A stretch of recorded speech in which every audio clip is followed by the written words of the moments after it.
நமஸ்காரமா. உன் ஃப்ரெண்ட் தான அவங்க? என்ன கண்டுக்காம நிக்கிற? வந்து ரோகிணி சொல்லிருந்தா ஊருக்கு போறோம்னு. நேத்து கூட ஃபோன்ல பேசணும்.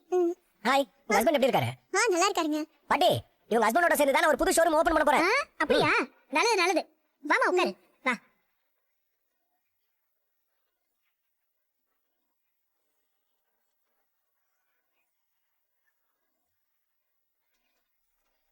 என்ன மீனா, மொத்தம் இவங்களை கூட்டிட்டு வந்திருக்காரு.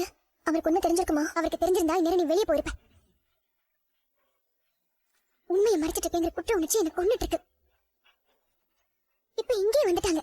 என்னால யார் முகத்தையும் பார்க்க முடியல. Meena please, Meena please. உணர்ச்சி வசப்பட்ட யார்கிட்டயுமே போய் சொல்லிடாதீங்க மீனா, ப்ளீஸ் மீனா. இப்ப கூட ஒண்ணும் இல்ல, எல்லார்கிட்டயும் நீயே உண்மையை சொல்லிடு. மீனா ப்ளீஸ் மீனா, நான் கண்டிப்பா எல்லார்கிட்டயும் ஒரு நாள் உண்மையை சொல்றேன். ஆனா இப்ப எதுவுமே சொல்லிடாதீங்க.